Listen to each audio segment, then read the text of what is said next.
제가 정확한 이름은 잘 모르겠는데 마블 시리즈라고 합니까? 그 캡틴 아메리카 마블 시리즈 맞습니까? 정확한 이름이? 예.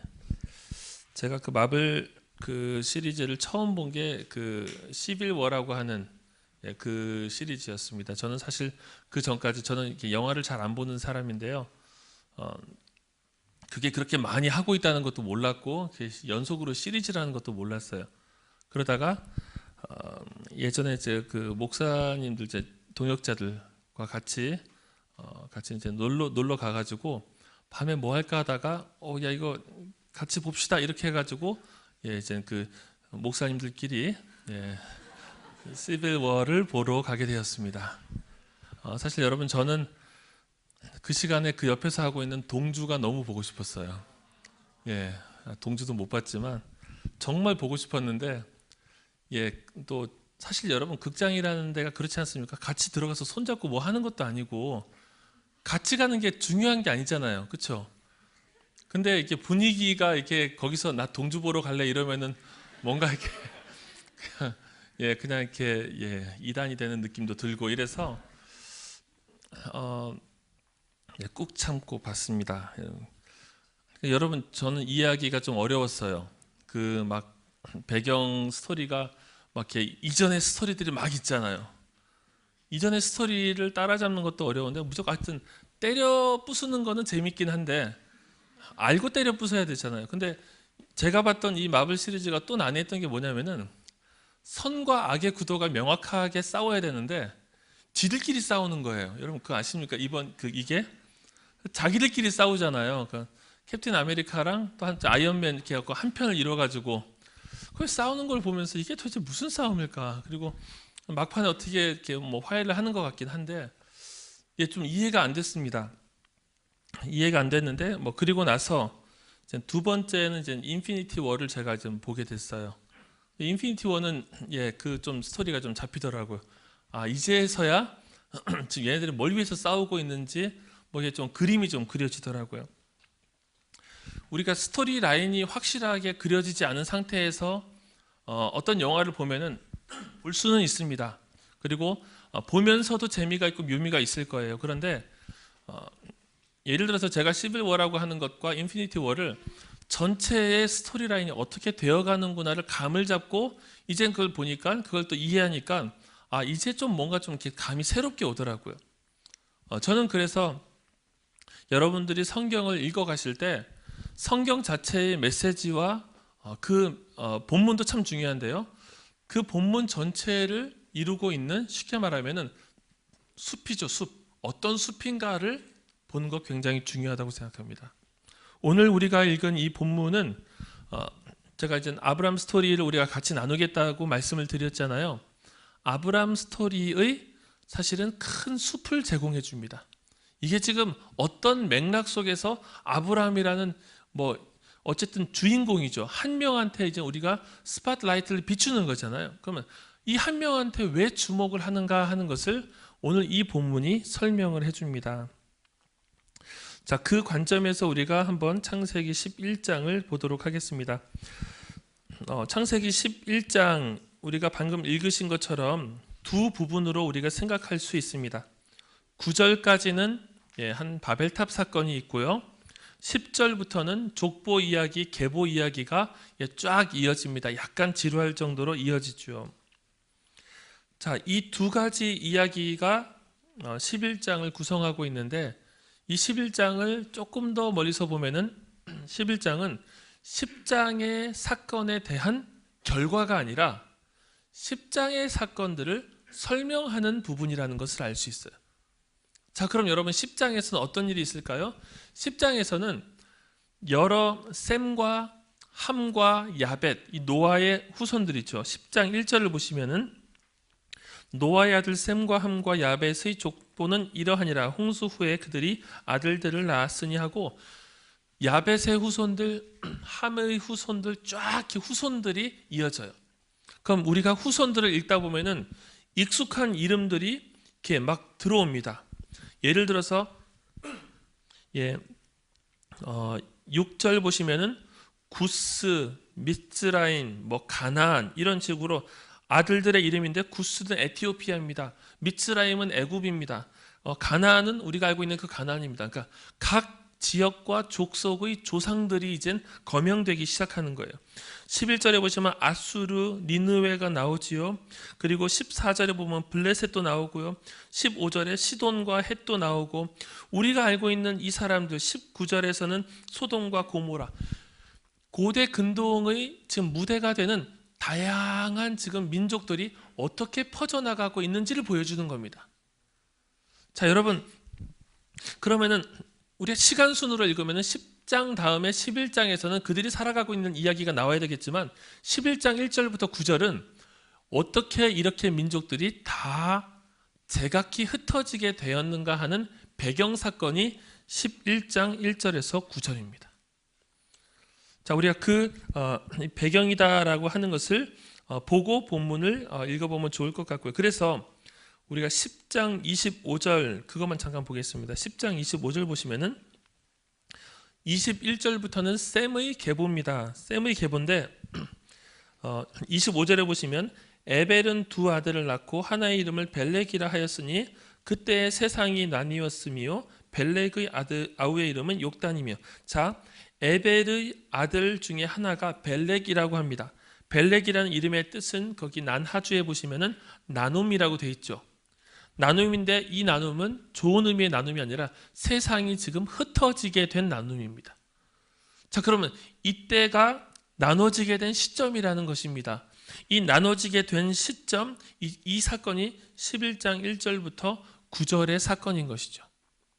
자, 그래서 바벨탑의 이 사건은 지금 10장에 있는 이 내용들을 설명해 주는 하나의 배경이 된다 하는 것입니다.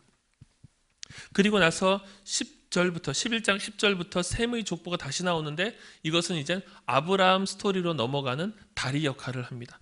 자, 그래서 이 11장은 크게 보면 10장과 12장을 설명해 주는 큰 숲의 역할을 한다. 예, 그렇게 이해하시면 될 것 같습니다. 자, 그러면은 우리 한번 본문으로 들어가 보도록 하겠습니다. 11장 1절 보시면 온 땅의 언어가 하나요 말이 하나였더라. 자, 이것은 초기 상태입니다. 노아 홍수 이후에 다시 인류가 번성해 나가기 시작하는 상태. 그때는 당연히 말이 하나일 수밖에 없겠죠. 뭐 이전에도 그랬고 한 사람으로부터 이어져 나왔으니까요. 자, 그리고 나서 그 사람들이 이에 그들이 동방으로 옮기다가 신할 평지를 만나 거기 거류하며. 자, 그들이 동쪽으로 계속 이동해 갑니다. 그러다가 한 평지를 만나서 거기에 멈추기 시작합니다. 자, 신할 평지에 모여서 그들이 여러분 그거 아십니까? 창세기 1장에서도 그렇고요. 또 노아 사건 이후에 9장에서도 그렇고요.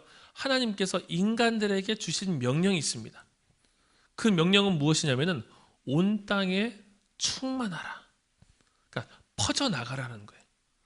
너희들이 이 온 땅의 온 지면에 너희들이 하나님의 통치 역할을 감당할 수 있는 대리 통치자로 곳곳으로 너희들이 퍼져나가라라는 거예요. 자, 그리고 인간들이 동방으로 옮겨 나갑니다. 그러다가 모였습니다. 인간들이 모였어요.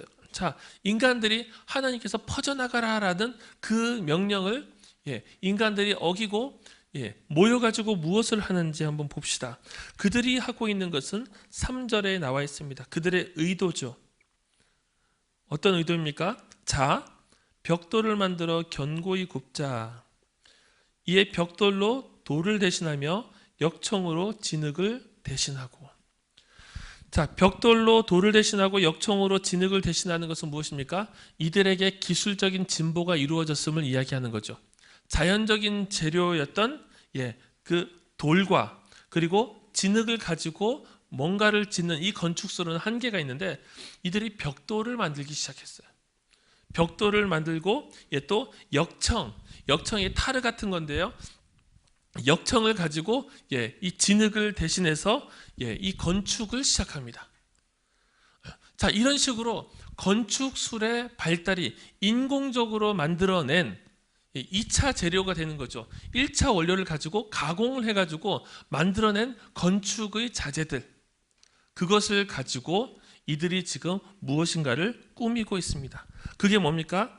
처음에 3절에서 이렇게 건축소를 가지고 무엇을 하자. 4절에 목적이 나와 있죠. 자, 성읍과 탑을 건설하여 그 탑 꼭대기를 하늘에 닿게 하여 우리 이름을 내고 온 지면에 흩어짐을 면하자. 자, 성읍과 탑을 건설하기 시작합니다. 그것은 그들의 기술력이 진보했기 때문에 가능한 일이었죠. 성읍과 탑을 건설하고 나서 그 성읍과 탑을 적당하게 우리가 살 정도가 아니라 하늘 꼭대기에 닿게 하는 거예요.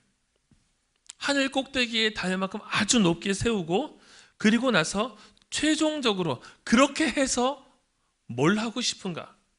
그렇게 열심히 해가지고 그들에게 남는 것이 무엇인가 하는 것이 제일 뒤에 있는 겁니다. 우리 이름을 내고 온 지면에 흩어짐을 면하자.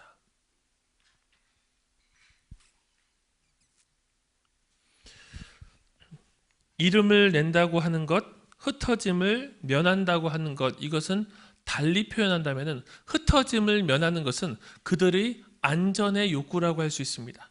우리가 흩어져서 살면은 불리하다. 우리가 세를 이루어서 함께 뭉쳐 있자 하는 것입니다. 보호의 욕구예요. 우리 이름을 내자 하는 것은 무엇입니까? 이들이 스스로가 위대해지고자 하는 겁니다. 스스로가 사람들에게 있어서 특별한 존재, 위대한 존재가 되고 싶은 것입니다. 여러분, 그래서 흩어짐을 면하자, 우리가 보호받는 우리끼리의 공동체를 이루자 하는 것은 실리적인 욕구라고 할 수 있어요. 여러분, 그런데 우리의 이름을 내자 하는 것은 실리적인 욕구를 넘어서는 것입니다. 아주 본성적인 이들의 내면 가운데 있는 하나의 욕구가 튀어나온 거예요. 대중, 다수가 함께 모여가지고 우리끼리 안전할 뿐만 아니라 우리가 정말 대단한 존재가 되어보자.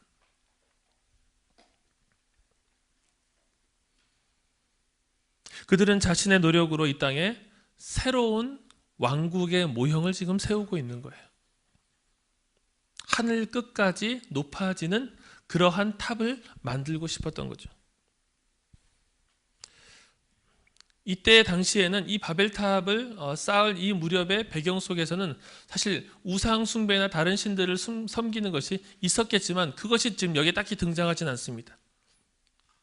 어떤 신을 위해서 이것을 하자라는 배경이 등장하지 않는데, 여러분, 그런데 하나님께서 이 일을 막으십니다.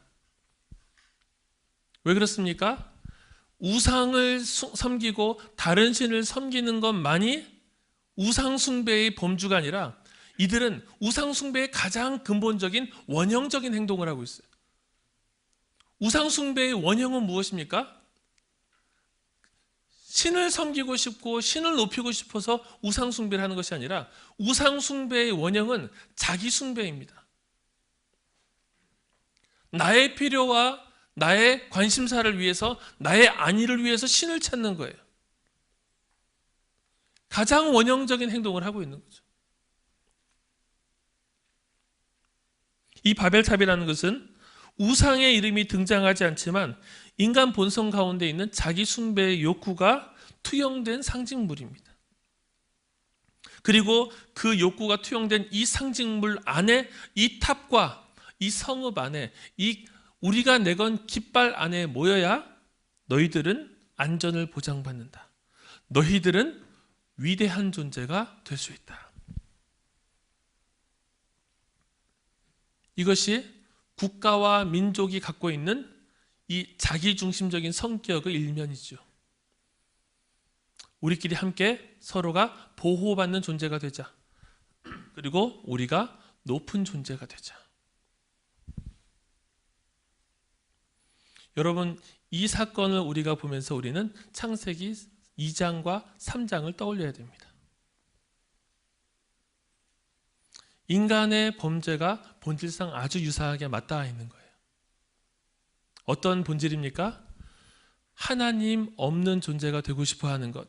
하나님 없는 스스로가 자율적인 존재, 자기 결정적인 존재, 스스로가 위대한 존재, 높임받는 존재가 되고 싶어 하는, 하나님 없이 살기를 원하는 인간의 본성이 투영되는 거예요. 여러분, 그래서 하나님께서 이 땅에 퍼져나가라, 이 땅에 충만하라, 온 땅을 너희들이 하나님의 통치 영역으로서 정복하라, 이게 하나님께서 창세기 1장에서 주신 메시지였고, 또 9장에서 노아에게 다시 주신 메시지인데, 인간들이 더 이상 퍼져나가기를 멈추는 거예요. 하나님의 명령을 정면으로 거슬러서 이제는 우리의 왕국을 세우겠습니다 하는 거예요.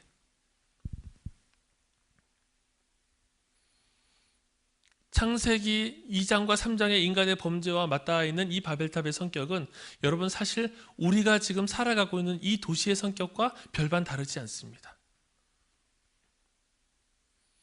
굳이 서울이라고 하는 추상적인 도시를 언급할 필요도 없습니다. 여러분들의 캠퍼스와 별반 다르지 않습니다. 여러분, 우리가 캠퍼스에 가서 기대하는 것은 무엇입니까? 신입생들이 많이 있는데 대학에 가서 여러분들이 기대하는 것은 무엇입니까? 진리 탐구입니까? 어느 곳이든지 내가 바른 진리와 학문을 내가 연마할 수 있으면 참 좋습니다. 만족하겠습니다. 여러분, 그게 됩니까? 사실은 수능을 치고 나면은 어느 곳에서든지 진리 탐구를 할 수 있음에도 불구하고 모든 사람들은 천국과 지옥으로 가죠. 왜 그렇습니까? 더 나은 학문의 기회, 더 나은 학습의 기회도 있습니다. 그러나 각 탑이 가지고 있는 깃발이 다르기 때문이에요. 그 깃발에 따라서 내가 더 우월한 자가 될 수도 있고 덜 우월한 자가 될 수 있는 거예요.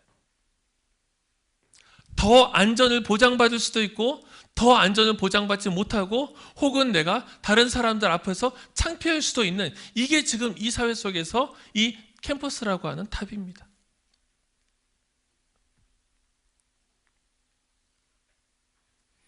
그래서 이 도시에 살고 있으나, 이 캠퍼스라고 하는 곳에서 함께 모여 있으나 우리는 안전감을 느끼지 못하는 거예요. 그곳에서 우리가 내 나름대로 높아지려고 하고 그 내 나름대로의 어떤 지위를 갖기를 원하지만 언제나 불안정한 거죠. 여러분, 캠퍼스만이 아니죠. 저는 대학부 시절에 이곳에서 대학부 시절을 다녔기 때문에 이 동네가 개발되는 걸 계속 지켜봤어요. 여러분, 예전에는 우리 구본당 고등부실이죠. 고등부실에서 문을 열고 나가면은 청와대가 환하게 보였어요.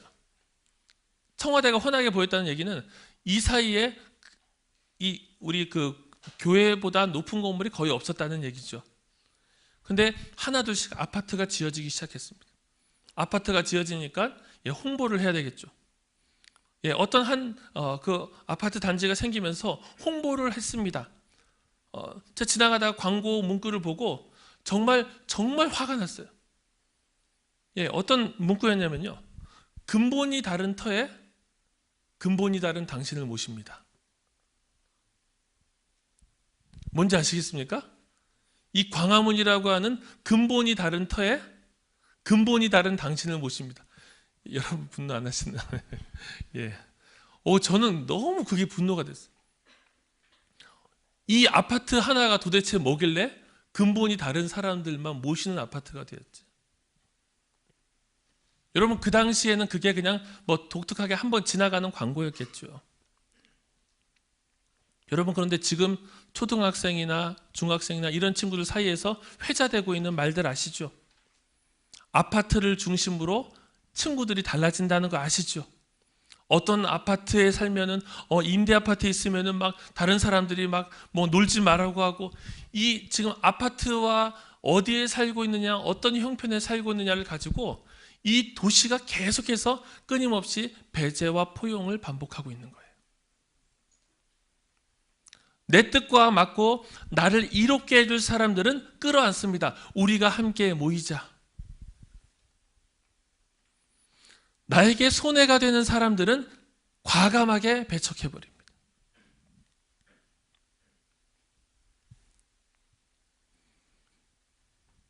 여러분, 그래서 여러분들이 혹시나 나름 이름 있는 고등학교 나오셨다면, 명문고를 나오셨다면, 혹은 여러분 명문대를 나오셨다고 생각된다면 동문회 같은 데 가지 마십시오. 거기서 연결돼가지고 어떻게 우리끼리 서로 끌어줘가지고 우리끼리 어떻게 한번 이 사회 속에서 좋은 아성을 구축해 볼까? 여러분 거기에다가 발들이지 마십시오.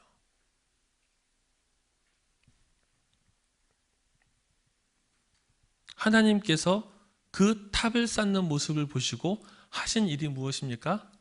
딱 한 가지죠. 그들의 말을 바꿔버리십니다. 그들의 말을 흩어버리십니다.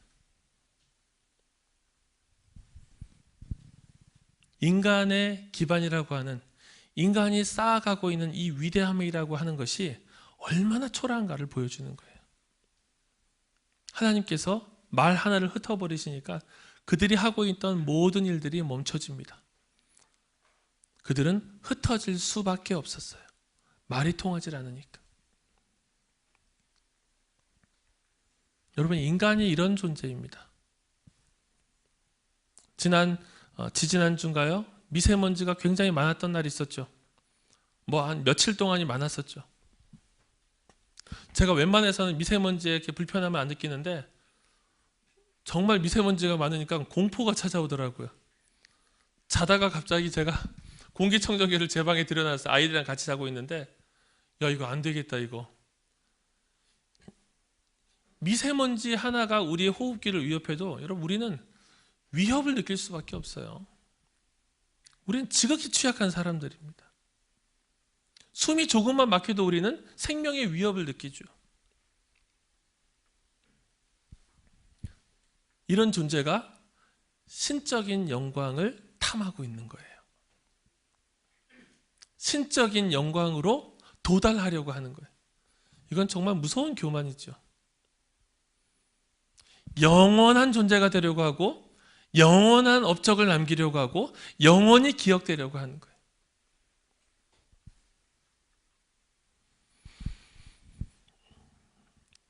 개 중에서는 자기가 주인을 부린다고 생각하는 개도 있다고 합니다. 고양이는 대부분 그렇게 생각한다고들 합니다. 고양이 키우시는 분들이 계시죠? 그리고 심지어 인간도 거기에 적응을 해버렸습니다. 자기를 집사라고 불러요. 이 집사가 교회 집사가 아닌 거 아시죠? 주인 가까이 있으면서 그 집 일을 도맡아 보는 사람을 집사라고 합니다. 여러분, 잘해주면 자기가 주인인 줄 아는 거예요. 이 상황이 어떤 상황인지를 모르는 거예요. 여러분, 인간 안에 있는 근본적인 욕망은 항상 신을 향하고 있습니다. 우상 숭배는 어떤 겁니까? 신을 이용하려는 인간의 교만함의 극치죠. 낮아지려고 하는 것이 아니라 내 입맛에 맞는 신을 찾아내는, 하나님이 아닌 다른 신을 찾는 거예요. 하나님께서 그들을 흩어버리십니다. 그래서 그들이 기획했던 이 야심찬 프로젝트, 그래서 3절에 보시면 뭐라고 합니까? 자, 우리가 이렇게 한번 해보자. 이렇게 계속 하면은 우리가 하늘 끝까지 닿을 수 있을 거야. 여러분, 하늘 끝까지 닿은 게 아니라 하늘 끝까지 닿으려고 했어요. 자, 그러자 7절에서 하나님께서 얘기합니다. 자, 우리가 내려가자. 인간은 아직 올라오지 못했어요. 하나님께서 내려가셔서 그들의 헛된 시도를 흩어버리십니다. 그리고 나서 8절에 그들이 그 도시를 건설하기를 그쳤더라. 자, 여러분, 이것이 아브라함이 등장하기 전에 모든 세계가 민족별로 재편된 그 이유입니다. 그 이유를 이 본문 속에서 설명해 주는 것이죠. 자, 여러분, 그렇다면은 이 위대한 건축물을 짓고 위대한 건축물을 짓기 위해서 함께 모여서 위대한 존재가 되려고 했던 이 사람들이 모이고 흩어지는 그 와중에 11절부터 10절부터는 이 성경이 조용한 한 흐름에 주목하고 있습니다. 셈의 족보는 이러하니라. 자, 홍수 후에 셈이라고 하는 사람의 족보를, 이게 사실 10장에도 있는데 10장에서 셈의 족보는 중간에서 흩어진 사람들을 다룹니다. 그래서 이 셈의 족보가 이 10장에서는 확산되는 사람들의 모습을 다루는데 이 본문에서는 확산되지 않고 계속 한 명 한 명 한 명 이어져요. 셈의 계보에서 우리 11장 10절에서 26절은 계속해서 면면이 이 사람들이 어떻게 살았는지도 모르고 이 사람들이 어떤 위대한 일을 했는지도 모르고 아무런 존재감이 없이 살아가는, 면면이 흘러나가다가 그렇게 해서 25절과 26절에 아브라함이라는 한 존재로 도착하게 됩니다. 이 계보가 의로운 계보였다라고 말할 수는 없습니다. 심지어 아브라함도 이방 땅에서 우상을 섬겼던 그 삶 속에 있었으니까요. 하나님을 믿는 신앙이 아주 또렷하게 전수된 계보라고 할 수는 없어요. 그런데 성경학자들은 유사점을 발견합니다. 어떤 유사점이냐면요, 아담 이후에 가인 계열의 후손들, 가인 계열의 계보들이 쫙 이어지는데 가인 계열과 대조되는 셋째 아들이죠. 아벨이 죽고 나서 셋째 아들로 하나님께서 셋을 주십니다. 그 셋의 후손들이 쫙 이어지는데 그 후손들이 10명입니다. 10명, 열대입니다. 열대. 그런데 이 본문도 지금 열대를 그리고 있어요. 열대를 설명하고 있어요. 똑같이 지금 열대를 보여주는 이유가 무엇인가? 그리고 가인과 더불어서 셋의 계보가 등장하고 바벨탑과 이 수많은 민족과 더불어서 그 셈의 계보가 등장하는 이 유사성을 보면서 이것이 의로운 계보는 아닐지언정, 의로운 사람들의 계보는 아닐지언정 하나님께서 일하시는 당신의 방식을 보여주기에는 충분하다라고 보는 것이죠. 하나님께서 어떻게 일하십니까? 인간들이 위대한 건축물을 짓다가 막 흔들리고 포기하고 떠나고, 수많은 민족들이 바벨론, 아수르, 막 이런 애굽, 에티오피아, 이 가나안, 수많은 민족들이 흥기하고 있는 이 상황 속에서 하나님이 집중하시는 것은 무엇입니까? 하나님은 낳고 죽고 낳고 죽고 하는 그 와중 속에서 한 사람을 역사에 이 시간을 뚫고 집중하고 계신 거예요. 그의 가문은 아무런 업적도 없습니다. 그 아브라함의 이 조상들의 이름은 그 어떤 민족의 조상들도 아닙니다. 위대한 민족을 이루어가지고 하나의 일가를 이룬 그 사람을 지금 주목하는 것이 아닙니다. 그런 사람은 10장에 있습니다. 니무롯이라고. 니무롯은 정말로 대단한 사람이었습니다. 10장 8절에 보시면 구스가 또 니무롯을 낳았으니 그는 세상의 첫 용사라. 그리고 10장 10절 그의 나라는 신할 땅의 바벨과 에렉과 악갓과 갈레에서 시작됐으며 그가 그 땅에서 아수르로 나아가 니느웨와 르호보암과 및 갈라와 및 니느웨와 갈라 사이에 레센을 건설하였으니 이는 큰 성읍이라. 여러분, 바벨탑도 있었고요, 니무롯과 같은 정말 영걸, 용사, 정말 대단한 영웅도 있었어요. 하나님께서 주목하시는 것은 낳고 죽고 낳고 죽고를 반복하다가 그 아브라함이라고 하는 한 인물입니다. 우리가 뒤에 살펴보겠지만 아브라함은 정말 대단한 게 없는 사람, 그냥 보통 사람. 하나님께서 그 보통 사람에게 주목하시는 것이, 아까 제가 숲을 보자고 얘기했잖아요. 숲을 보자. 주목하시는 그 계획이 실은 하나님께서 이 세상을 구원하시는 그 계획의 첫 단추였다는 것이죠. 대단한 영웅들이 뜨거워지는 그 와중에, 민족들이 막 생겨나가고 있는 그 와중에 큰 탑이 세워졌다가 허물어지는 그 와중에 하나님께서는 이 세상을 구원하기 위해서 낳고 죽고를 반복하고 있는 이 지극히 평범한 사람의 삶 속에서 한 사람을 주목하고 계시는 거예요. 창세기 3장 15절에서는 뱀의 후손이 여인의 후손의 발뒤꿈치를 상하게 할 것이고, 여인의 후손은 뱀의 후손의 머리를 상하게 할 것이다. 하나님의 구원 계획입니다. 이 여인의 후손이 어떻게 이어져 가는지, 어떤 존재가 태어나는지 참 중요한 일인데, 이 사람은 영걸도 아니고 아무것도 아니에요. 그냥 보통 사람. 그렇게 낳고 죽고를 반복하다가 하나님의 집중을 받았던 한 사람. 여러분, 이것이 하나님께서 이 세상 가운데서 일하시는 방식입니다. 그래서 우리가 예수 그리스도를 보더라도 마찬가지죠. 그리스도께서 이 땅에 오셨을 때 어땠습니까?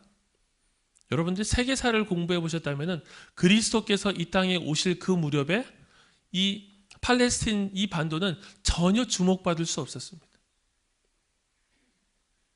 헬라 제국, 알렉산더 대왕, 그리고 그 이후에 4개의 알렉산더 제국이 분열하고 그 분열한 나라들이 각각의 성장과 흥망성쇠를 거듭하다가 또 로마 제국이 또 지중해 패권을 장악하면서 로마 제국에서 수많은 이 음모들이 일어나고 그 와중에 시저와 옥타비아누스 여러분 막 이렇게 되는 와중에 팔레스틴 그 베들레헴이라는 동네에서 한 사람이 태어나는 거예요. 정말 대단하지 않은 보잘것없어서 말구에서 태어나신 그분. 나사렛이라고 하는 전혀 선한 것이 나올 것이라고 기대할 수 없었던 그런 동네에서 자라셨던 그분. 여러분, 하나님께서 이 세상의 큰 일들을 뒤로 하시고 당신의 구원 계획을 위해서 보잘것없는 사람을 부르십니다. 여러분, 그것이 여러분들이 여기 와 계신 이유입니다. 아시겠습니까?